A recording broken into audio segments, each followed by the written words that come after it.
ശ്രീനു ഒരു പാവപ്പെട്ട ദോശക്കാരനാണ്. അവൻ തന്റെ സൈക്കിളിൽ ദോശയുണ്ടാക്കി വ്യാപാരം ചെയ്യും. ദോശ, മസാല ദോശ, രവ ദോശ. വളരെ കുറച്ച് ആളുകൾ മാത്രമേ അവന്റെ കയ്യിൽ നിന്നും ദോശ വാങ്ങി കഴിക്കാറുള്ളൂ. ശ്രീനുവിന്റെ ദോശ നല്ല രുചിയുള്ളതാണ്. പക്ഷെ അദ്ദേഹത്തിന് ഒരുപാട് കസ്റ്റമേഴ്സ് ഒന്നുമില്ല. അദ്ദേഹം എപ്പോഴും വിഷമത്തോടെയാണ് വീട്ടിലേക്ക് പോവുക. എന്തുപറ്റി? ഇന്നും വ്യാപാരം നേരെ നടന്നില്ലേ? എന്തു പറ്റിയെന്ന് അറിയില്ല. ഇപ്പോഴുള്ള ജനങ്ങളൊക്കെ മുൻപ് പോലെ ദോശ കഴിക്കുന്നേ ഇല്ല. അച്ഛാ, ഇപ്പോഴുള്ള കുട്ടികൾക്കൊക്കെ പിസയും ബർഗറും ഒക്കെയാണ് ഇഷ്ടം. ഇപ്പോൾ ആരും ദോശ ഇഷ്ടപ്പെട്ട് കഴിക്കാറില്ല അച്ഛാ. ഇതേപോലെ പോയിക്കൊണ്ടിരുന്നാൽ നമ്മുടെ കുടുംബം എങ്ങനെ രക്ഷപ്പെടും? തീർച്ചയായും എന്തെങ്കിലും നടക്കും. അച്ഛാ, നിങ്ങൾ എന്തുകൊണ്ട് വേറെന്തെങ്കിലും വ്യാപാരം ചെയ്തുകൂടാ? അതായത് ബർഗർ, പിസ്സ പോലെ. പക്ഷെ ഇതൊന്നും എനിക്ക് ചെയ്യാൻ അറിയില്ല മോനെ. എനിക്ക് വെറും ദോശ മാത്രമേ ഇടാൻ അറിയുള്ളൂ. ശ്രീനുവിന് വളരെ വിഷമമായി. എങ്ങനെയാണ് തന്റെ വ്യാപാരം വലുതാക്കുന്നതെന്ന്. ദിവസം തോറും അദ്ദേഹത്തിന്റെ വ്യാപാരം കുറഞ്ഞു വന്നു. അടുത്ത ദിവസം രാവിലെ ശ്രീനു നേരത്തെ പുറപ്പെട്ടു. പിന്നെ ഇന്നെന്നും പോകുന്ന വഴിയിൽ പോകാതെ വേറെ വഴിയിൽ പോയി. ദോശ, മസാല ദോശ, രവ ദോശ. ആ വഴിയിൽ ജിം ഉണ്ടായിരുന്നു. ജിമ്മിന്റെ പുറത്ത് ഒരുപാട് ആൾക്കാർ നിൽപ്പുണ്ടായിരുന്നു. ഇവിടെ ഇത്രയും തിരക്കുണ്ടല്ലോ. ഞാൻ ഈ സ്ഥലത്താണ് നല്ലോണം ഒച്ച ഉണ്ടാക്കേണ്ടത്. ഇനി തീർച്ചയായിട്ടും നല്ല വ്യാപാരം ഉണ്ടാവും. ശ്രീനു വളരെ ഉച്ചത്തിൽ ശബ്ദമുണ്ടാക്കി. ദോശ, മസാല ദോശ, രവ ദോശ. ശ്രീനുവിന്റെ ശബ്ദം കേട്ട് ഒരു ബോഡി ബിൽഡർ അവിടേക്ക് വന്നു. എന്താ വേണ്ടത്? ഒന്നും വേണ്ട, ഞങ്ങൾ ഇതൊന്നും കഴിക്കില്ല. നിന്റെ അടുത്ത് ചിക്കനോ വല്ല മുട്ട ഉണ്ടെങ്കിൽ മുട്ട ദോശ ഇട്ട് തരൂ. മുട്ട ദോശയോ? അതെ, അത് നിങ്ങളടുത്ത് ഇല്ലേ? ഒരു കാര്യം ചെയ്യ്, നിങ്ങൾ അതുപോലെ ദോശ ഉണ്ടാക്കിയിട്ട് നിങ്ങൾ ഇങ്ങോട്ടേക്ക് കൊണ്ടുപോവാ. ശരി സർ. ശ്രീനു തന്റെ സൈക്കിൾ ഓട്ടിച്ചുകൊണ്ട് അവിടെ നിന്നും പോയി. അന്ന് ദിവസം മുഴുവൻ ശ്രീനു പല പല സ്ഥലങ്ങളിലായി ദോശ വിറ്റു. ഒരുപാട് ആൾക്കാർ ഒരുപാട് ഇഷ്ടപ്പെട്ട ആ ദോശ കഴിച്ചു. വൈകുന്നേരം അദ്ദേഹം വീട്ടിലേക്ക് പോയപ്പോൾ അദ്ദേഹത്തിന്റെ മുഖത്തിലുള്ള ചിരി കണ്ട് ലക്ഷ്മി ചോദിച്ചു, എന്തുപറ്റി? ഇന്ന് നല്ല വ്യാപാരമുണ്ടായിരുന്നോ? വ്യാപാരം നന്നായിട്ട് നടന്നിരുന്നു. പക്ഷെ ഇന്ന് എനിക്കൊരു പുതിയ ഐഡിയ കിട്ടിയിട്ടുണ്ട്. എന്ത് ഐഡിയ അത്? മുട്ടദോശ. മുട്ടദോശയോ? അതെ, ആദ്യം നമുക്കൊന്ന് മുട്ടദോശ കഴിച്ചു നോക്കാം. മുത്തു, പോയിട്ട് കടയിൽ 6 മുട്ട വാങ്ങിട്ട് വാ. ശ്രീനു മുത്തുവിന്റെ കയ്യിൽ കാശ് നൽകി. എന്നിട്ട് കടയിലേക്ക് പറഞ്ഞു വിട്ടു. കുറച്ചു സമയത്തിന് ശേഷം മുത്തു മുട്ട വാങ്ങിക്കൊണ്ടുവന്നു. അതിനുശേഷം ശ്രീനു ദോശയുണ്ടാക്കാൻ തുടങ്ങി. അദ്ദേഹം എപ്പോഴും പോലെ ദോശമാവിനെ തവയിലേക്ക് ഒഴിച്ചു. അതിനുശേഷം ഒരു ഗ്ലാസ്സിൽ മുട്ട പൊട്ടിച്ചൊഴിച്ച് അത് ദോശയുടെ പുറത്തേക്ക് ഒഴിച്ചു. എന്നിട്ട് അതിൽ മസാല പൊടികൾ ഇട്ടു. കാണാൻ നന്നായിട്ടുണ്ട്, നമുക്കൊന്ന് കഴിച്ചു നോക്കാം. ശ്രീനുവും ലക്ഷ്മിയും ആ മുട്ട ദോശ കഴിച്ചു നോക്കി. ചേട്ടാ, ഇത് വളരെ നന്നായിട്ടുണ്ട്. അച്ഛാ, എനിക്കും ഇത് തരൂ. മുത്തുവും ദോശ കഴിച്ചു നോക്കി. അവനും അത് ഒരുപാട് ഇഷ്ടമായി. അന്നവർ കുടുംബത്തോടെ മുട്ടദോശയാണ് കഴിച്ചത്. അടുത്ത ദിവസം രാവിലെ ശ്രീനു തന്റെ ദോശയിടുന്ന സൈക്കിൾ എടുത്തുകൊണ്ട് ആ ജിമ്മിനടുത്തേക്ക് ചെന്നു. അദ്ദേഹത്തിന്റെ സൈക്കിളിൽ മുട്ട ട്രേയും ഉണ്ടായിരുന്നു. ദോശ, മുട്ടദോശ, മുട്ട മസാല ദോശ. മുട്ടദോശ എന്ന് പറഞ്ഞതും തൊട്ടടുത്തുണ്ടായിരുന്ന കുറെ ആൾക്കാർ അദ്ദേഹത്തിന്റെ അടുത്തേക്ക് വന്നു. കൂടെ തന്നെ ആ ബോഡി ബിൽഡറും വന്നു. ശരിക്കും മുട്ടദോശ കിട്ടുമോ? തീർച്ചയായും സാർ. എന്നാ എനിക്കൊരു മുട്ടദോശ തരൂ. പിന്നീട് ശ്രീനു ദോശയുടെ മേലിൽ മുട്ട പൊട്ടിച്ചൊഴിച്ചു. പിന്നീട് ആ ബോഡി ബിൽഡറിന് മുട്ടദോശ നൽകി. മുട്ടദോശ കഴിച്ചതും തന്നെ അദ്ദേഹത്തിന്റെ മുഖത്തിൽ ഒരു ചിരി വന്നു. വാവ്, വളരെ നന്നായിട്ടുണ്ട് സുഹൃത്തെ. ഞങ്ങൾ ഇതുവരെ ആലോചിച്ചിട്ടേ ഇല്ല മുട്ടയും ദോശയും ചേർത്ത് കഴിക്കാൻ പറ്റുമെന്ന്. നിങ്ങൾ ഇന്നും നേടുവോ? ആ ബോഡി ബിൽഡർ മുട്ടദോശ കഴിച്ചു. പിന്നീട് ഇനിയും ഒന്ന് ചോദിച്ചു. കൂടെ ഒരുപാട് ബോഡി ബിൽഡേഴ്സ് മുട്ടദോശ വാങ്ങിച്ചു കഴിച്ചു. എനിക്കൊരു മസാല മുട്ടദോശ. എനിക്കൊരു മുട്ടദോശ. മുട്ടദോശ ഓർഡർ നൽകി. ശ്രീനു മുട്ടദോശ ഇട്ടുകൊണ്ടേയിരുന്നു. പിന്നെ കസ്റ്റമേഴ്സ് കഴിച്ചുകൊണ്ടേയിരുന്നു. ശ്രീനു ഇടയ്ക്കിടയ്ക്ക് വിളിക്കുകയും ചെയ്തു. അതുകൊണ്ട് ജനങ്ങളുടെ ശ്രദ്ധയൊക്കെ അദ്ദേഹത്തിന്റെ മേലിൽ കൊണ്ടു. ദോശ, മുട്ടദോശ, മുട്ട മസാല ദോശ. ഒരാൾക്കടുത്തായി മറ്റൊരു കസ്റ്റമർ വന്നുകൊണ്ടേയിരുന്നു. 1 മണിക്കൂറിനകത്തു തന്നെ ശ്രീനുവിന്റെ മൊത്ത ദോശയും വിറ്റ് കഴിഞ്ഞു. പിന്നെ ഇന്ന് അദ്ദേഹത്തിന്റെ വരുമാനവും ഒരുപാട് കിട്ടി. അദ്ദേഹം സന്തോഷത്തോടെ വീട്ടിലേക്ക് തിരിച്ചു വന്നു. ലക്ഷ്മി, ഇന്ന് വളരെ നന്നായിട്ട് കച്ചവടം സംഭവിച്ചിരുന്നു. എല്ലാ ദോശയും വിറ്റ് കഴിഞ്ഞു. എന്റെ ദൈവമേ, നാളെ തൊട്ട് നീ തന്നെ മാവ് അരയ്ക്കാനുണ്ട്. കസ്റ്റമേഴ്സിനൊക്കെ നമ്മളുടെ മുട്ടദോശ വളരെ ഇഷ്ടപ്പെട്ടിട്ടുണ്ടടാ. ശരി, എല്ലാവർക്കും ഒരുപാട് സന്തോഷമായി. അടുത്ത ദിവസവും അതുപോലെ തന്നെ സംഭവിച്ചു. ശ്രീനുവിന്റെ ശബ്ദം കേട്ടതും തന്നെ ജനങ്ങൾ അദ്ദേഹത്തിന്റെ അടുത്തേക്ക് മുട്ടദോശ കഴിക്കാനായി വന്നു. ശ്രീനുവിന്റെ കൈകൾ ജോലി ചെയ്തുകൊണ്ടേയിരുന്നു. അടുത്ത ദിവസവും അതുപോലെ തന്നെ ശ്രീനുവിന്റെ ദോശയൊക്കെ വിറ്റുപോയി. പിന്നീട് ആ ദിവസവും തുടർന്നു. മുട്ടദോശ ഫേമസ് ആയി. പിന്നെ ശ്രീനു ദിവസം മുഴുവൻ കഠിനമായി അധ്വാനിക്കാൻ തുടങ്ങി. ശ്രീനുവിന് നല്ല ഭാഗ്യമുണ്ടായിരുന്നു. ഇപ്പോൾ അദ്ദേഹത്തിന്റെ കുടുംബം വളരെ സന്തോഷത്തോടെയായിരുന്നു. ശ്രീനു ഇപ്പോൾ ഒരു മിനി ടെമ്പോയും വാങ്ങിക്കഴിഞ്ഞു. ഇപ്പോൾ അദ്ദേഹം സൈക്കിളിന് പകരം മിനി ടെമ്പോയിൽ മുട്ടദോശ ചെയ്ത് വിൽക്കാൻ തുടങ്ങി. സിറ്റി മുഴുവൻ അദ്ദേഹം ചെയ്യുന്ന മുട്ടദോശയെ കുറിച്ചായിരുന്നു സംസാരം. അദ്ദേഹം ടെമ്പോയും കൊണ്ട് എവിടേക്ക് പോയാലും അവിടേക്ക് കസ്റ്റമേഴ്സിന്റെ കൂട്ടം അധികമായി വരും. ദിവസവും വൈകുന്നേരം ശ്രീനു തന്റെ മിനി ടെമ്പോ എടുത്തുകൊണ്ട് പാർക്കിനടുത്തേക്ക് വരും. പാർക്കിൽ നേരത്തെ തന്നെ ജഗന്റെ ദോശ സ്റ്റാൾ ഉണ്ടായിരുന്നു. പക്ഷേ ശ്രീനു വന്നതും തന്നെ എല്ലാ കസ്റ്റമേഴ്സും അദ്ദേഹത്തിനടുത്തേക്ക് പോയി. ഈ മുട്ടദോശക്കാരൻ ജനങ്ങളൊക്കെ എന്താണ് ഇവൻ ആക്രമിച്ചത്? ഇയാൾ വന്നതിന് ശേഷമാണ് ആൾക്കാരൊക്കെ അങ്ങോട്ട് പോയി കഴിക്കുന്നത്. ഇതെനിക്ക് പഠിച്ചേ പറ്റുള്ളൂ. അന്ന് ശ്രീനു ശ്രദ്ധിക്കാതെ ഇരുന്നപ്പോൾ ജഗൻ ശ്രീനുവിന്റെ ദോശമാവിൽ മുളക് പൊടി ചേർത്തു. ഇപ്പം നോക്കട്ടെ ജനങ്ങൾക്കൊക്കെ നിന്റെ ദോശ എങ്ങനെ ഇഷ്ടപ്പെടുമെന്ന്. പിന്നീട് ജഗൻ തന്റെ കടയിലേക്ക് പോയി. ശ്രീനു ഇക്കാര്യം ഒട്ടും അറിയില്ലായിരുന്നു. അദ്ദേഹം എന്നത്തെയും പോലെ ദോശ ഉണ്ടാക്കാൻ തുടങ്ങി. എന്നിട്ട് തന്റെ കസ്റ്റമേഴ്സിന് കൊടുത്തു. പാവ സുഹൃത്തെ, ദിവസം കഴിക്കുന്ന മുട്ടദോശനെക്കാട്ടെ ഇന്ന് സ്പെഷ്യൽ ആയിട്ടുണ്ടല്ലോ. എരിവും പിന്നെ നല്ല രുചിയും ഉണ്ട്. സ്പൈസി മുട്ടദോശ. ഇത് കേട്ടിട്ട് ശ്രീനു തന്റെ ദോശമാവ് ടേസ്റ്റ് ചെയ്തു നോക്കി. പിന്നെ തൊട്ടടുത്തുണ്ടായിരുന്ന മുളക് പൊടി ബോട്ടിൽ അദ്ദേഹം കണ്ടു. തീർച്ചയായും ആരോ മാവില് മുളകാപ്പൊടി ചേർത്തിട്ടുണ്ട്. ഇതും നല്ലത് തന്നെ. ജനങ്ങൾക്ക് ഈ സ്പൈസി മുട്ടദോശ ഇഷ്ടപ്പെട്ടിട്ടുണ്ടല്ലോ. ഇതിനാണ് അതിഷ്ടമെന്ന് പറയുന്നത്.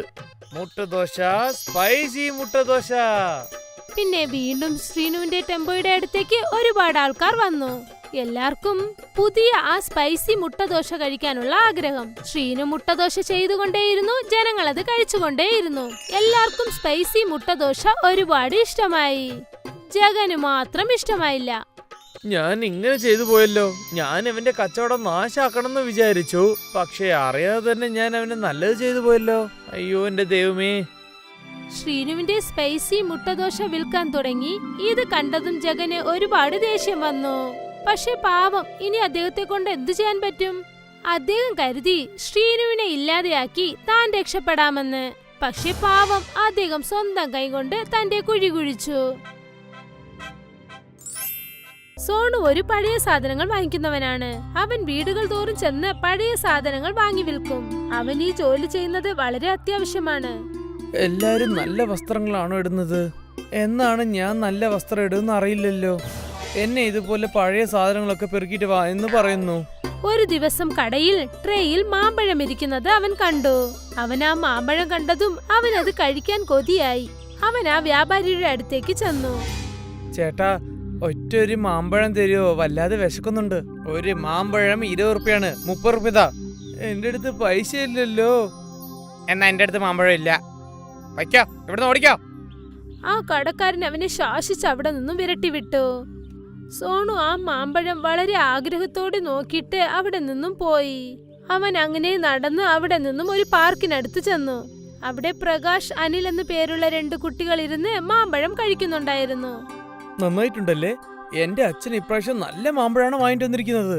എടാ അതേടാ, മാമ്പഴം കാണാൻ തന്നെ വളരെ നന്നായിട്ടുണ്ട്. ശരി, എടുക്ക്, വേഗം തന്നെ നമുക്ക് കഴിക്കാം. ഇതൊന്നും സാധാരണ മാമ്പഴമല്ല, വളരെ വിനോദമായ മാമ്പഴമാണ്.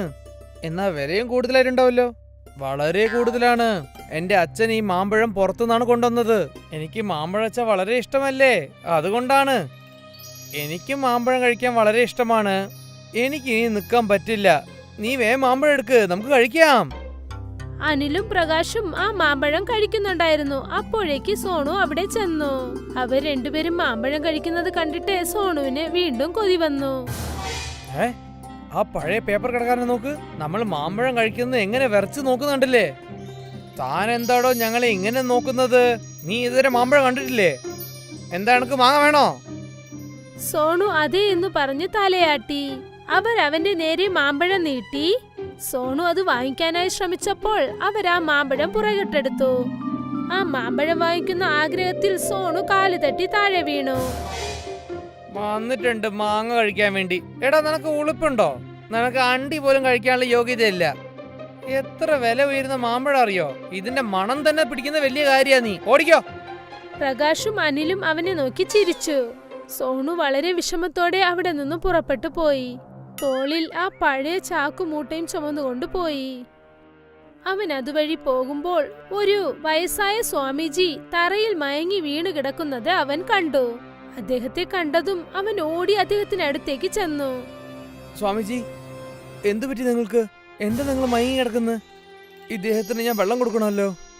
സോണു അവിടെ നിന്നും ഓടിച്ചെന്ന് തൊട്ടടുത്തുണ്ടായിരുന്ന നദിയിൽ നിന്നും വെള്ളം എടുത്തുകൊണ്ട് വന്നു. ആ വെള്ളം സ്വാമിജിയുടെ മുഖത്തിലേക്ക് തെളിച്ചു. അപ്പോഴാണ് ആ സ്വാമിജി കണ്ണു തുറന്നു നോക്കിയത്. സോണു തന്റെ അടുത്തിരിക്കുന്നത് കണ്ടിട്ട് ആ സ്വാമിജി പറഞ്ഞു, ആരാണ് മോനെ നീ? ഇവിടെ നീ എന്തു ചെയ്യാണ്? ഞാൻ എങ്ങനെയാ ഇവിടെ മയങ്ങി കിടക്കുന്നത്? എനിക്കൊന്നും ഓർമ്മയില്ല മോനെ. സ്വാമിജി, ഈ ഭയങ്കര വെയിൽ കൊണ്ടാണ് നിങ്ങൾ ഇവിടെ മയങ്ങി കിടക്കുന്നത്. ഞാൻ അടുത്തുള്ള നദിയിൽ നിന്ന് വെള്ളം എടുത്തിട്ടാണ് നിങ്ങൾ എടുത്തിട്ടത്. പിന്നെ കുടിക്കാൻ തന്നു. അതിനുശേഷമാണ് നിങ്ങൾ കണ്ണു തുറന്നു നോക്കിയത്. നിനക്ക് വളരെ വളരെ നന്ദിയുണ്ട് മോനെ. നീ എന്നെ ഇത്രയും നോക്കിയല്ലോ. സ്വാമിജി, അതെന്റെ കടമയാണ്. അത് ശരി, നീ എന്താ ഇത്ര ശോകമായിട്ടുള്ളത്? നിന്നെ ആരെങ്കിലും വല്ലതും പറഞ്ഞോ മോനെ? സോണു ആ സ്വാമിജിയോട് നടന്നതൊക്കെ പറഞ്ഞു. പിന്നീട് അവൻ തനിക്ക് മാമ്പഴം വേണമെന്ന ആഗ്രഹം അദ്ദേഹത്തോട് പറഞ്ഞു. സ്വാമിജി സോണു പറഞ്ഞതെല്ലാം കേട്ടിട്ട് അവനെ സമാധാനിപ്പിച്ചിട്ട് അവനോട് പറഞ്ഞു, സോനു, നീ എന്നെ സഹായിച്ചിട്ടുണ്ട്. ഞാൻ നിനക്ക് ഈ കമണ്ടലം തരാം മോനെ. ഇതിലിരുന്നാണ് മാമ്പഴം ചാറ് വരാറ്. നീ എത്ര പ്രാവശ്യം ചായക്കുന്നുണ്ടോ അത്രയും പ്രാവശ്യം മാമ്പഴം ചാറ് വരും. നിനക്ക് എത്ര പ്രാവശ്യം ആയാലും എത്ര വേണമെങ്കിലും നിനക്ക് മാമ്പഴം ചാറ് കുടിക്കാൻ പറ്റും. സ്വാമിജി സോണിന്റെ കയ്യിൽ ആ കമണ്ടലം കൊടുത്തു. കമണ്ടലം കിട്ടിയതും സോണുവിന് ഒരുപാട് സന്തോഷമായി. പിന്നെ തന്റെ ആഗ്രഹം തീരുന്നതുവരെ അവൻ മാമ്പഴ ജ്യൂസ് കുടിച്ചു. അവൻ മാത്രം കുടിക്കാതെ തന്നോടൊപ്പമുള്ള പാവപ്പെട്ടവർ എല്ലാവർക്കും അവൻ ആ ജ്യൂസ് നൽകി. അവർക്കെല്ലാവർക്കും സന്തോഷമായി. ഒരു ദിവസം സോണു കമണ്ടലത്തിൽ നിന്നും മാമ്പഴ ജ്യൂസ് കുടിച്ചുകൊണ്ടിരിക്കുമ്പോൾ അവൻ അത് തന്റെ കൂട്ടുകാർക്കു നൽകി. അപ്പോൾ അനിലും പ്രകാശും അത് കണ്ടു. പ്രകാശ്, ഇവനാ അണ്ടിച്ചക്കനല്ലേ? ഇവനല്ലേ നമ്മൾ കഴിക്കാൻ ആ മാങ്ങ തരാത്തത്? ഇവനല്ലേ എന്ന് നമ്മൾ അടിച്ച് ഓടിപ്പിച്ചത്?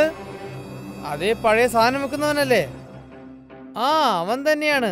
പക്ഷെ ഇവൻ പേപ്പർ പെറുക്കുന്നവനല്ലേ? ഇവന് എങ്ങനെയാണ് ഇത്രയും കോസ്റ്റ്ലി ആയിട്ടുള്ള മാമ്പഴം ജ്യൂസ് കിട്ടിയത്?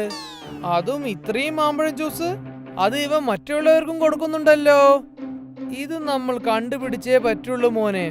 അനിലും പ്രകാശും കള്ളത്തരമായി ഒളിച്ചു നിന്ന് നോക്കി. കമണ്ടലത്തിന്റെ മാമ്പഴ രഹസ്യം അവർക്ക് മനസ്സിലായി.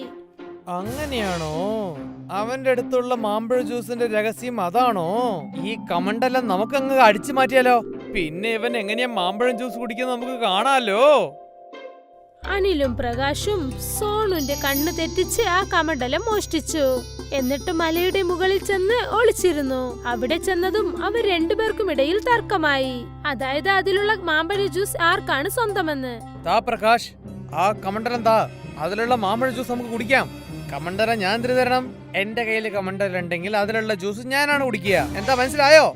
ഇല്ല ഇല്ല ഇല്ല, കമണ്ടത്തിലുള്ള മാമ്പഴ ജ്യൂസ് ഞാനാണ് കുടിക്കാൻ പോകുന്നത്. എവിടെ നിനക്ക് ധൈര്യം ഉണ്ടെങ്കിൽ എന്റെ അടുത്ത് വാങ്ങി നോക്ക്. മാമ്പഴം ജ്യൂസുള്ള കമണ്ടലം ഇപ്പൊ എന്റെ കയ്യിലാണ് ഉള്ളത്. ഈ കമണ്ടലം കക്കാൻ ഞാനാണ് കഷ്ടപ്പെട്ടത്. അത് മാത്രമല്ലാതെ ഇതിലുള്ള ജ്യൂസൊക്കെ എനിക്കാണ്. ഞാൻ വേണേ ഇത്ര ബാക്കി ഉണ്ടെങ്കിൽ തരാം. പ്രകാശും അനിലും ആ കമണ്ടലത്തിന് വേണ്ടി വഴക്കുണ്ടാക്കുകയായിരുന്നു. അപ്പോൾ അവരുടെ കയ്യിലുണ്ടായിരുന്ന കമണ്ടലം വഴുതി താഴേക്ക് വീണു. പിന്നെ മാമ്പഴ ജ്യൂസ് താഴെ എല്ലാം പോയി. എത്ര പ്രാവശ്യമാണോ ആ കമണ്ടലം മലയിൽ ഇടിപെടുന്നത് അത്രയും പ്രാവശ്യം അതിൽ നിന്നും മാമ്പഴം ജ്യൂസ് പുറത്തേക്ക് വന്നു. അവിടെ നിന്നും ഒരു മാമ്പഴ ജ്യൂസ് നദി തന്നെ ഉണ്ടായി. ഞാൻ അപ്പോഴേ പറഞ്ഞതല്ലേ കമണ്ടലം എന്റെ അടുത്ത് തരാൻ. ഞാൻ ഇതിൽ നിന്ന് മാമ്പഴ ജ്യൂസ് നന്നായിട്ട് എടുത്തേനെ. എല്ലാം നിന്നെ കൊണ്ടാണ് ഇത് എനിക്ക് എടുക്കാൻ പറ്റാതെ കിട്ടിയത്. പിന്നെ ഇത് എത്ര പ്രാവശ്യം മലയിൽ നിന്ന് ഇടി കിട്ടുന്നുണ്ടോ അത്രയും പ്രാവശ്യം മാമ്പഴം ജ്യൂസ് വന്നുകൊണ്ടിരിക്കും. എന്തൊരു കഷ്ടമാണല്ലേ. ഇങ്ങനെ തന്നെ വന്നുകൊണ്ടിരുന്നാൽ മാമ്പഴ ജ്യൂസ് നദി തന്നെ. എനിക്കെങ്ങനെ അറിയും ഇത് ഇതുപോലെ നദി പോലെ ഓടുന്ന അറിയില്ലല്ലോ. ഇതൊരു മായമന്ത്രമാണല്ലോ. കുറച്ചു സമയത്തിനകം ആ ഗ്രാമം മൊത്തം മാമ്പഴം ജ്യൂസ് കൊണ്ട് നിറഞ്ഞു. എല്ലാരും ആ മാമ്പഴം ജ്യൂസിൽ നീന്തി നടക്കുകയായിരുന്നു. എല്ലാവരുടെ വീട്ടിനകത്തും മാമ്പഴ ജ്യൂസ് കൊണ്ട് നിറഞ്ഞു. പിന്നെ സോണു ഈ മാമ്പഴ ജ്യൂസ് വെള്ളത്തിനെ കുറിച്ച് കേട്ടതും തന്നെ അവൻ ഉടൻ തന്നെ ആ കമണ്ഡലത്തിനെ തേടി പോകാൻ തുടങ്ങി. ആ വെള്ളം പോകുന്ന വഴിയിൽ കൂടെ പോയി അവൻ ആ കമണ്ഡലത്തിനടുത്തേക്ക് ചെന്നു. ഈ കമണ്ടത്തിലുള്ള മാമ്പഴം ജ്യൂസ് ഒരു വെള്ളം പോലെ വന്നല്ലോ. ഇത് ഞാൻ എങ്ങനെയെങ്കിലും നിർത്തിയേ പറ്റുള്ളൂ, ഇല്ലെങ്കിൽ ഈ ഗ്രാമം മുഴുവൻ മുഴുങ്ങിപ്പോവും. സോണു ആ കമണ്ഡലം തന്റെ കയ്യിലെടുത്തു. എന്നിട്ട് കമണ്ഡലത്തിനോട് പറഞ്ഞു, കമണ്ടലമേ, ഈ മാമ്പഴ ജ്യൂസൊക്കെ നീ തന്നെ തിരിച്ച് എടുത്തോളണം. ഇതുപോലെ നീ മാമ്പഴം ജ്യൂസ് ഇങ്ങനെ തന്നോണ്ടേ ഇരുന്നാൽ പിന്നെ ഈ ലോകം മുഴുവനും മാമ്പഴം ജ്യൂസുകളിൽ മുഴുങ്ങിപ്പോവും. ഞാൻ നിന്റെ അടുത്ത് അപേക്ഷിക്കുകയാണ്, ഈ മാമ്പഴ ജ്യൂസൊക്കെ നീ തിരിച്ചെടുത്തോളണം. ആ കമണ്ഡലം തന്റെ അകത്തേക്ക് മാമ്പഴ ജ്യൂസ് മൊത്തം വലിച്ചെടുത്തു. പിന്നെ എല്ലാം തന്നെ വീണ്ടും പഴയതുപോലെ ആയി. പിന്നീട് സോണു ആ കമണ്ഡലം എടുത്തുകൊണ്ട് അതേ സ്വാമിജിയെ കാണാൻ ചെന്നു. സ്വാമിജി, ഇനി ഈ കമണ്ടലം ആവശ്യമില്ല എന്ന് തോന്നുന്നു. ഈ കമണ്ടലം കൊണ്ടാണ് മാമ്പഴം ജ്യൂസിന്റെ നദി തന്നെ ഓടിയത്. ഞാൻ ചോദിച്ചത് കുറച്ച് മാമ്പഴം ജ്യൂസേ ഉള്ളൂ. ഈ കമണ്ടല മാമ്പഴം ജ്യൂസ് കൊണ്ട് ഇനി ഒരു പ്രശ്നവും വരാൻ പാടില്ല. ശരി, നിനക്ക് എന്താണ് വേണ്ടത് അത് പറയൂ. സ്വാമിജി, ഞാൻ ഈ കമണ്ടലം നിങ്ങളെടുത്ത് തിരിച്ചു തരാൻ വന്നതാണ്. നിങ്ങൾ ഈ കമണ്ടലം തിരിച്ചു വാങ്ങിക്കൊള്ളണം. ഇതുകൊണ്ട് തിരിച്ച് നമുക്ക് ഒരു പ്രശ്നം വരാൻ പാടില്ല. ശരി മോനെ, ഞാൻ തിരിച്ചു നിന്റെ അടുത്തുനിന്ന് ഈ കമണ്ടലം വാങ്ങിച്ചോളാം. പക്ഷേ നിനക്ക് വീണ്ടും മാമ്പഴം ജ്യൂസ് കുടിക്കണമെന്ന് ആഗ്രഹം വന്നാൽ നീ ധാരാളമായിട്ട് എൻ്റെ അടുത്ത് വരാം. ഞാൻ ഈ കമണ്ടലം കൊണ്ട് നിനക്ക് ധാരാളമായിട്ട് മാമ്പഴം ജ്യൂസ് തരാം, അണ്ടിയില്ലാതെ. ശരി സ്വാമിജി, പിന്നെയും എനിക്ക് മാമ്പഴം ജ്യൂസ് കുടിക്കാൻ ആഗ്രഹം വന്നെങ്കിൽ തീർച്ചയായും ഞാൻ നിങ്ങളെടുത്ത് വരാം. പക്ഷേ ഈ കമണ്ടലം മൂലമായിട്ട് ഞാൻ മാമ്പഴം ജ്യൂസ് ചോദിക്കില്ല. കാരണം അമൃതം കൂടിയാലും വിഷമല്ലേ. കാരണം ഏതിലും നമ്മൾ ആഗ്രഹിച്ചാലും അത് നമുക്ക് പ്രശ്നത്തിലുണ്ടാക്കുമെന്ന് ഞാൻ പഠിച്ചിട്ടുണ്ട്. എന്തുണ്ടോ അത് വെച്ചിട്ട് നമ്മൾ നന്നായിട്ട് ജീവിച്ചോളണം. നിനക്ക് മനസ്സിലായാൽ മതി മോനെ. അത്യാഗ്രഹം വളരെ മോശമായ സാധനമാണ്. അത്യാഗ്രഹം കൊണ്ടാണ് രമേശും അനിലും ഈ കമണ്ടലം മോഷ്ടിച്ചത്. അതൊരു വലിയ പ്രശ്നത്തിലാണ് കൊണ്ടുപോയത്. സോണു സ്വാമിജിയെ വണങ്ങിയിട്ട് ആ സ്ഥലത്തു നിന്നും തിരിച്ചുപോയി. പിന്നെ വീണ്ടും പഴയതുപോലെ പഴയ സാധനങ്ങൾ വാങ്ങിക്കുന്ന ജോലി അവൻ തുടങ്ങി. ഇപ്പോൾ അവൻ എന്തെങ്കിലും കഴിക്കണമെന്ന് തോന്നിയാൽ അപ്പോൾ അവൻ ആ സ്വാമിജിയെ കാണാനായി അവിടേക്ക് പോകും. അദ്ദേഹവും തന്റെ മാന്ത്രിക ശക്തി കൊണ്ട് അവൻ ചോദിക്കുന്നതെല്ലാം തന്നെ നൽകും. പക്ഷെ അവൻ ഒരിക്കലും അത്യാഗ്രഹി ആയതേയില്ല. എന്തുകൊണ്ടെന്നാൽ അത്യാഗ്രഹത്തിന്റെ ബലം എന്താണെന്ന് അവന് മനസ്സിലായി. മറുവശത്ത് അനിലും പ്രകാശും നല്ലൊരു പാഠം പഠിച്ചു. ഇപ്പോൾ അവർ ഒരു പാവപ്പെട്ടവരെയും കഷ്ടപ്പെടുത്താറേയില്ല. പിന്നെ അത്യാഗ്രഹവും അവർ കൈവെടിഞ്ഞു. സുബമും രവിയും അനിയനും ചേട്ടനുമാണ്. അവരുടെ അച്ഛനും അമ്മയും മരിച്ച ശേഷം അവർ രണ്ടുപേരുമാണ് വീട്ടിലെ ജോലികളെല്ലാം നോക്കിയിരുന്നത്. വീട്ടിന്റെ പാതി വശത്ത് രവി തന്റെ ഭാര്യയോടൊപ്പം ജീവിച്ചിരുന്നു. ബാക്കിയുള്ള വശത്ത് സുബം തന്റെ ഭാര്യയോടൊപ്പം ജീവിച്ചിരുന്നു. സുബത്തിന്റെ ഭാര്യയുടെ പേര് സാധനയായിരുന്നു. വീട് എങ്ങനെയാണോ രണ്ടായിട്ട് പങ്കുവച്ചത് അതുപോലെ തന്നെ കടയും അവർ രണ്ടായിട്ട് പങ്കുവച്ചിരുന്നു. ആ കടയുടെ നടുവിലായിട്ട് അവർ വലിയൊരു ചുവര് കെട്ടിമറച്ചു. പാതി കടയിൽ രവി ഇസ്തിരിയിടുന്ന ജോലി ചെയ്യുകയായിരുന്നു. ബാക്കിയുള്ള കടയിൽ സുബമും സാധനയും ഹോട്ടൽ നടത്തുകയായിരുന്നു. എന്താ മരുമോളെ, നിങ്ങൾ വന്നോ? ഞാൻ നിങ്ങൾക്ക് വേണ്ടിയാണ് കാത്തിരുന്നത്. നിങ്ങൾക്കിപ്പോൾ തന്നെ ചായ ഇട്ട് കൊണ്ടുവരാം. ആ ശരി മോളെ. രവി ശുഭം രണ്ടുപേർക്കിടയിലും യാതൊരു പ്രശ്നവും ഇല്ലായിരുന്നു. അവർ രണ്ടുപേരും വളരെ സന്തോഷത്തോടെയാണ് ജീവിച്ചു വന്നത്. ചേട്ടാ, നാളെ നമ്മുടെ വീട്ടിൽ ചിക്കൻ ഉണ്ടാക്കാൻ പോകുന്നത്, നിങ്ങൾ കഴിക്കാൻ വന്നേക്കണം. ആ നിന്റെ ചേട്ടത്തിക്ക് അറിയാതെ ഞാൻ എങ്ങനെയെങ്കിലും അവിടെ എത്തിക്കോളാം. അല്ല ചേട്ടാ, എന്താ ഇത്? ഞാൻ നിങ്ങൾ രണ്ടുപേർക്കും ചേർത്ത് ചിക്കൻ ഉണ്ടാക്കാം. അയ്യോ, അത് വേണ്ട മോളെ. അതുപോലെ ഒന്നും നീ ചെയ്യരുതേ. എന്റെ ഭാര്യനെ കുറിച്ച് എനിക്ക് വളരെ നന്നായിട്ട് അറിയാം. അവൾ നിന്റെ കൈ കൊണ്ട് ഉണ്ടാക്കുന്ന എനിക്കും കഴിക്കാൻ തരില്ല, അവളും കഴിക്കില്ല. മനസ്സിലായോ? ഇപ്പൊ എങ്ങനെ പോയിക്കൊണ്ടിരിക്കുന്നോ നമുക്ക് അത് തന്നെ നല്ലതാണ്. ഇപ്പോഴേ എനിക്ക് അവൾക്ക് അറിയാതെ തന്നെ നിന്റെ രുചിയുള്ള ഭക്ഷണം കഴിക്കുന്നുണ്ടല്ലോ, എനിക്ക് അത് മതി മോളെ. ശരിയല്ലേ? ശരി ചേട്ടാ. സാധന രവിക്ക് ചായ നൽകി. പിന്നീട് അവൾ ഹോട്ടലിലെ ജോലി നോക്കാനായി പോയി. കസ്റ്റമേഴ്സ് ഒക്കെ വരാൻ തുടങ്ങി. ചേച്ചി, 2 ചായ പിന്നെ ഒരു മുട്ടപ്പൊടി മാസും. ശരി സാറേ. സാധന കിച്ചൺ നോക്കി വന്നു. പിന്നെ ശുഭം കസ്റ്റമേഴ്സിനെ നോക്കി. രണ്ടുപേരും ചേർന്ന് ജോലി നോക്കുകയായിരുന്നു. രാവിലെ മുതൽ സന്ധ്യ വരെ അവർ രണ്ടുപേരും ജോലി ചെയ്തുകൊണ്ടേയിരിക്കും. പിന്നെ സന്ധ്യയായതും സാധന എല്ലാവർക്കും വേണ്ടിയും ടിഫൺ ഉണ്ടാക്കുമായിരുന്നു. ചേട്ടാ വരൂ, ഞാൻ നിങ്ങൾക്ക് വേണ്ടി മുട്ടക്കറി ചെയ്തിട്ടുണ്ട്. ദോ വന്നു മോളെ. സാധന, രവി, സുഭം 3 പേരും ഒന്നിച്ചിരുന്ന് ആഹാരം കഴിക്കുകയായിരുന്നു. നീ എപ്പോഴും സന്തോഷമായിട്ടുണ്ടാവണം മോളെ. നിന്നെ പോലെയുള്ള നല്ല മരുമകളാണ് എല്ലാ കുടുംബത്തിലേക്കും വരേണ്ടത്. നീ എന്റെ അനിയന് വേണ്ടി എത്ര സഹായിക്കുന്നുണ്ട്. അത് തന്നെയാണ് ഞാനും ആലോചിക്കുന്നത്. ഒരു പക്ഷേ ഗായത്രി എനിക്ക് ഇതേപോലെ സഹായിച്ചിട്ടുണ്ടെങ്കിൽ ശരി, കുഴപ്പമില്ലേട്ടാ. അതാ പറയില്ലേ, മുത്തുമലകളിൽ കാണുന്ന എല്ലാ മുത്തും ഒരേപോലെ ഉണ്ടാവില്ല എന്ന്. അതായത് എല്ലാവരും ഓരോരോ രീതിയാണ്. അങ്ങനെ രീതിയിലുണ്ടത് നല്ലത് തന്നെയാണ്. ഗായത്രിക്ക് അറിഞ്ഞത് കച്ചറ ഉണ്ടാക്കാൻ അടികൂടാൻ മാത്രമാണ്. നിങ്ങളുടെ കല്യാണം കഴിഞ്ഞ ഉടനെ അവൾ സ്വത്ത് പിരിച്ച് നിങ്ങളുടെ കൂടെ അടികൂടി. നീ ഇപ്പോൾ ഒറ്റയ്ക്കാണ്, അവൾ ഇപ്പോൾ എൻ്റെ കൂടെയാണ് അടികൂടുന്നത്. എൻ്റെ വേദന എനിക്ക് മാത്രമേ അറിയുള്ളൂ. ശരി, അത് വിട്. പക്ഷെ ഞാൻ നിങ്ങളുടെ രണ്ടുപേരും വിചാരിച്ച് വളരെ സന്തോഷപ്പെടുന്നുണ്ട്. ആ ദൈവം നിങ്ങൾ രണ്ടുപേർക്കും കുറേ വിജയങ്ങൾ തരാനുണ്ട്. വളരെ നന്ദിയുണ്ട് ചേട്ടാ. ചേട്ടാ, നാളെ ഉച്ചയ്ക്ക് നിങ്ങൾ മറക്കാതെ നമ്മുടെ വീട്ടിലേക്ക് വരണം കേട്ടോ. അത് ഞാൻ തീർച്ചയായിട്ടും മറക്കില്ല. സാധന കൈകൊണ്ട് ഉണ്ടാക്കുന്ന രുചിയുള്ള ചിക്കൻ കറി എങ്ങനെ ഞാൻ വിടാനാ? അടുത്ത ദിവസം രവി തന്റെ ഭാര്യ കാണാതെ മറഞ്ഞു സുഭത്തിന്റെ വീട്ടിലേക്ക് ചെന്നു.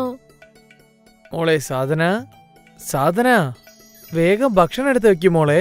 ഞാൻ ഗായത്രിയുടെ അടുത്ത് കള്ളം പറഞ്ഞിട്ടാ ഇവിടെ വന്നിരിക്കുന്നത്. സുഹൃത്തിന്റെ വീട്ടിൽ കഴിക്കാൻ പോന്നാ ഞാൻ പറഞ്ഞ്. ഞാൻ ഇപ്പൊ തന്നെ ഉണ്ടാക്കി തരാം ചേട്ടാ. സാധന 3 പേർക്കും ആഹാരം ഉണ്ടാക്കി വെച്ചു. പിന്നെ 3 പേരും കൂടി വളരെ സന്തോഷത്തോടെ സംസാരിച്ചുകൊണ്ട് ആഹാരം കഴിച്ചു. ഇങ്ങനെ 3 പേരും വളരെ സന്തോഷത്തോടെ ജീവിച്ചു വന്നു. ഒരു ദിവസം സുഭം സിറ്റിയിലേക്ക് പോയി സാധനങ്ങൾ വാങ്ങിക്കാനായി ചെന്നു. ചേട്ടാ, ഞാൻ നഗരത്തിൽ പോയിട്ട് കുറച്ച് സാധനങ്ങൾ വാങ്ങിയിട്ട് വരാം. നിങ്ങൾ കുറച്ച് അങ്ങനെ സാധനം ഒന്ന് ശ്രദ്ധിക്കണം ചേട്ടാ. ഇതൊക്കെ നീ എൻ്റെ അടുത്ത് പറയണം മോനെ. നിക്ക്, 10 മിനിറ്റ് എൻ്റെ ജോലി കഴിഞ്ഞാൽ ഞാൻ നേരെ അങ്ങോട്ട് തന്നെ പോവാം. അതൊന്നും ആവശ്യമില്ല ചേട്ടാ.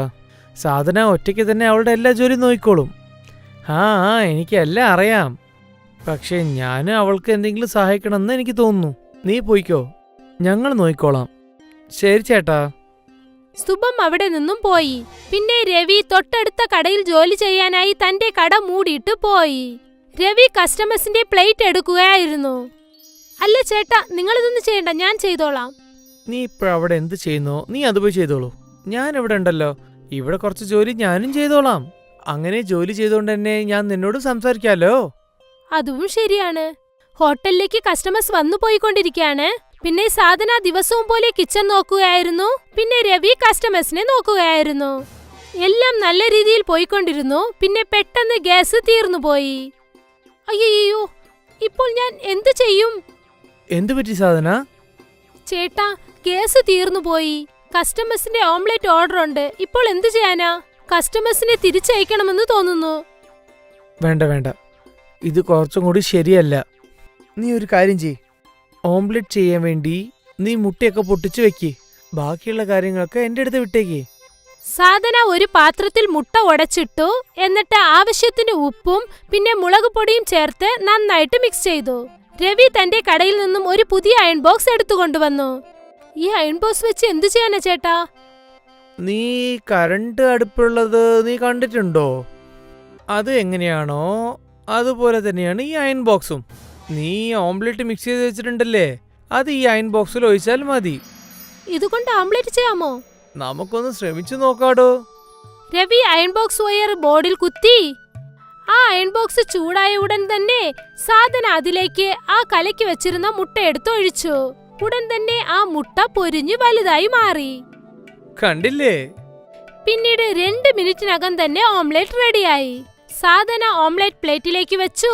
എന്നിട്ട് അത് കസ്റ്റമേഴ്സിനടുത്തേക്ക് കൊണ്ടുപോയി. ഷേടാ, ഇതെന്ത് ഓംലെറ്റ് ആണ്? ത്രികോണ രൂപത്തിലാണല്ലോ ഉള്ളത്. ഇത് പുതിയതാണ് ചേട്ടാ, നിങ്ങളൊന്ന് കഴിച്ചു നോക്കൂ. ആ കസ്റ്റമർ ഓംലെറ്റ് കഴിച്ചു നോക്കി. അത് നല്ല രുചിയുള്ളതായിരുന്നു എന്ന് അദ്ദേഹം പറഞ്ഞു.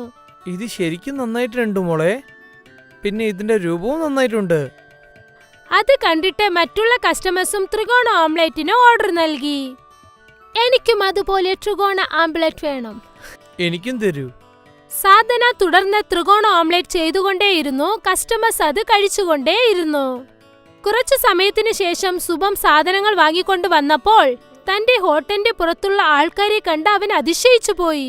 ചേട്ടാ ഇതെന്താ ഇത്രയും തിരക്ക്? ഇത്രയും കസ്റ്റമേഴ്സ് എന്റെ ചേട്ടന്റെ ത്രികോണ ഓംലെറ്റ് കൊണ്ടാണ് വന്നത്. എന്ത് ത്രികോണ ഓംലെറ്റോ?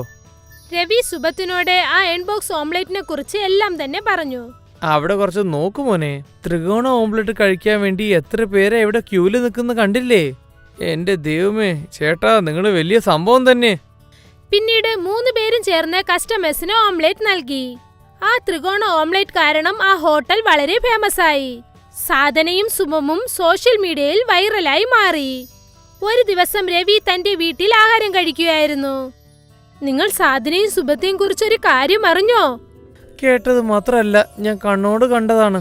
അവരുടെ ദാബയിൽ അത്രയും കൂട്ടം അവിടെ നിൽക്കുന്നുണ്ട്. ചില സമയത്ത് ഞാൻ ആലോചിക്കുന്നത് എന്താ വെച്ചാൽ, ഒരു പക്ഷേ ഞങ്ങൾ ഭാഗം പിരിവില്ലാന്ന് ചെയ്തിട്ടുണ്ടെങ്കിൽ ഞങ്ങൾ രണ്ടുപേർ ചേർന്ന് നന്നായിട്ട് പൈസ ഉണ്ടാക്കി തന്നെ. ശുഭം പോലെ തന്നെ എനിക്കും കയ്യിൽ കുറെ കാശുകളും ഉണ്ടായിട്ടുണ്ടാവും. നമ്മൾ ഒരു പ്രാവശ്യം ഇതിനെക്കുറിച്ച് സുബത്തിനോട് സംസാരിച്ചാലോ?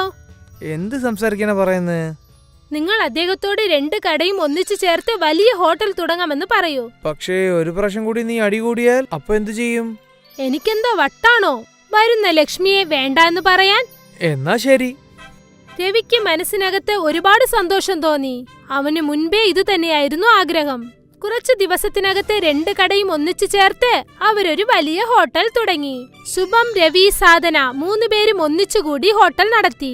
ആ അയൺ ബോക്സ് ഓംലെറ്റിന്റെ സഹായത്തോടു കൂടി അവരുടെ കട മാത്രം വലുതായില്ല, അവരുടെ പിരിഞ്ഞിരുന്ന സ്നേഹവും ഒരുപാട് അധികരിച്ചു.